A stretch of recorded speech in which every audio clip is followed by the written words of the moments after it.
What are your thoughts on Shannon Sharpe getting fired by ESPN after settling his case with his ex? Goody. OnlyFans model. I suffers from the same thing that Dennis Rodman suffered from. What's that? I'm ugly, but I made it anyway. So let's break this down. Shannon Sharpe, just a year ago, strutting like the mayor of sports media.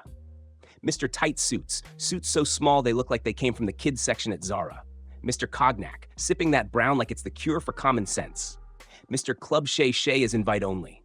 Back then, ESPN money was flowing, lawsuits were on mute, and his bald head had its own spotlight. Then comes Luenell, a comedy legend, a woman with receipts older than Shannon's first set of braces, saying, "Let me get a seat on your couch."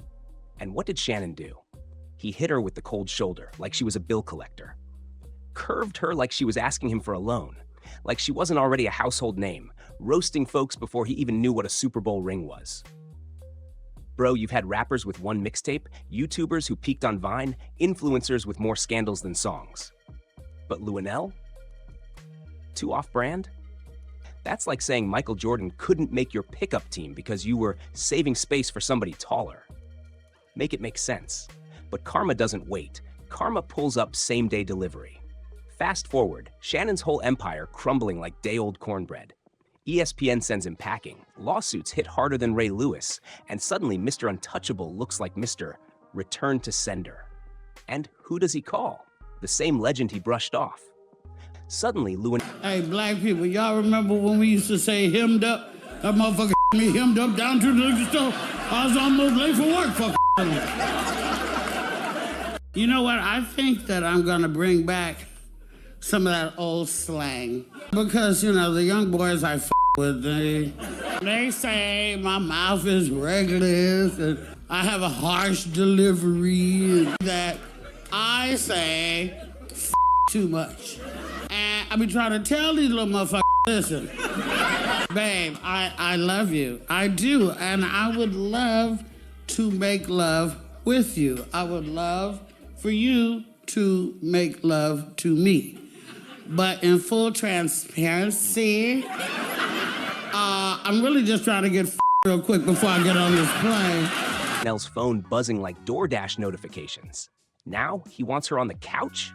That's giving ex texting at 2 a.m. It's giving hey big head. It's giving block number with a burner phone.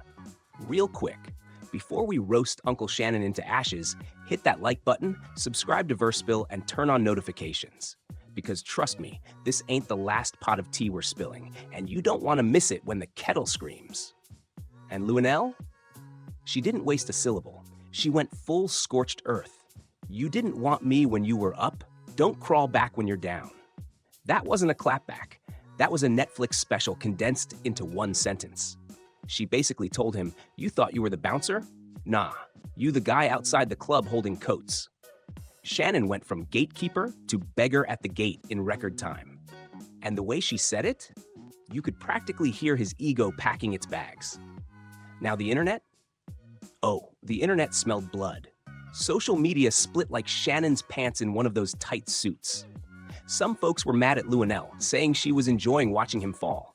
One wrote, "All I see is black on black, with other blacks egging it on." Another whined, "It's sad to see someone celebrating a man's downfall unless they had beef." Basically, they painted her like the villain in a Tyler Perry play, twirling her wig while Shannon sobbed in the corner. But the other half? Oh, they were in the front row with popcorn. They said, "Nah, she's been consistent. Y'all just weren't listening." One fan said, "If you don't want the truth, don't ask Luenell. She's allergic to sugarcoating." Another hit him where it stings. No black woman should defend Shannon. He don't defend us. Whew, that wasn't shade, that was a guillotine. Shannon went from media mogul to case study in 3 seconds. And her line, "Don't reject me Monday, then crawl back Friday," that turned into gospel. Folks were stitching it. TikTokers were remixing it. I don't work drunk, though. I get drunk and sometimes in front of the audience. Like I tell them, this is Vegas, I'm going to do a magic trick. I'm going to get tipsy right before your very eyes. But you time it so that by the time it's... By the time I'm feeling it, the show's over. But I don't, in the earlier days, you know, but it was a lot of drinking, drugging, and all that kind of stuff.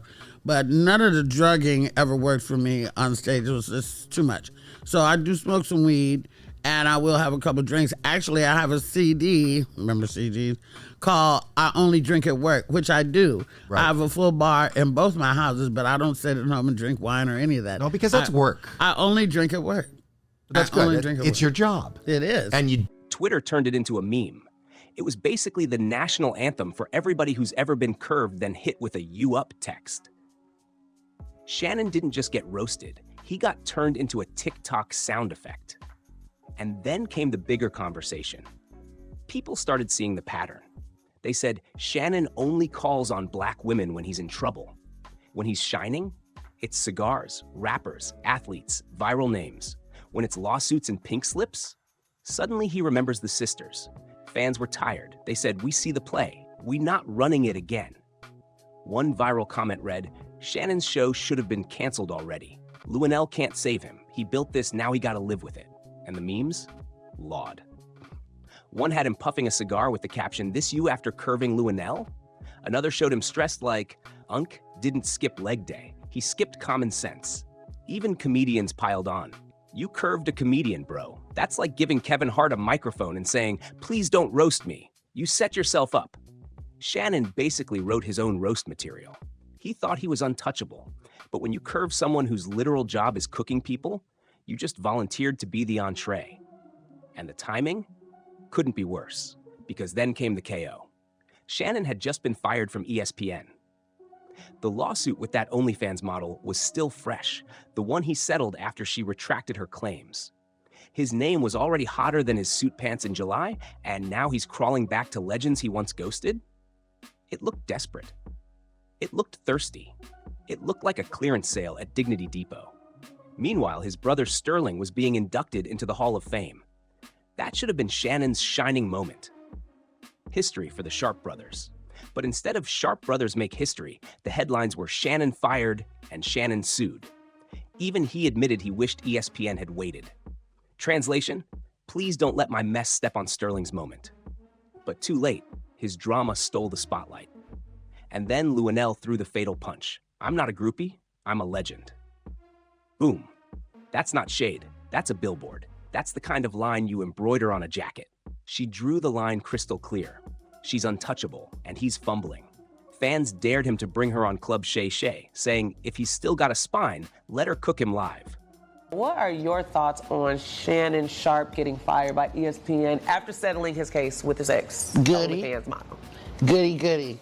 Was that a little worth all that money? Right. Oh. See, Shannon Sharpe suffers from the same thing that Dennis Rodman suffered from. What's that? I'm ugly, but I made it anyway. Oh, you think Shannon's ugly? Yes. Shannon, he has a really nice You have to admire his body because he wears his clothes so obviously tight. Right. It's a little sus, if you ask me. Yeah. And his little dog. Wait, he's got a little dog? He's got a remember little dog. he was wearing a mysteriously tight outfit. First of all, Shannon don't care nothing about me. I don't care nothing about Shannon. I say what I want. Shannon Sharpe, we tried to get on your show. When he was popular, he didn't want me. Back then, they didn't want me. Now he's losing, and he's all up on me. Want me to do the show. I'm not doing it, Shannon. Talk your talk, Luenell. I said what I said. All right. Others joked, if she sits on that couch, that three-piece suit is going to be soaked in sweat before the intro music even stops. At this point, it ain't even about the interview anymore. It's about pride, respect, and credibility. And Shannon? He lost all three quicker than ESPN lost patience. Luenell went from the guest who wasn't good enough to the legend holding his career by the throat. He thought he was the shot caller, but nah, he's just the setup, and she's the closer. At the end of the day, Shannon thought he built an empire, but Luenell reminded him empires crumble and legends roast forever. He thought he was locking doors, but she kicked them down, grabbed the mic, and left him looking like background music on his own stage. That's not just karma, that's karma front row, drink in hand, laughing louder than the crowd. Now I'll throw it to y'all. Should Shannon actually let Luenell sit across from him and roast him live on Club Shay Shay? Or should he keep ducking before she tears the last seam off his suits? Drop your thoughts in the comments, smash that like button, subscribe to VerseSpill, and share this video. Because here, we don't sip tea, we dump the whole boiling pot right on the table.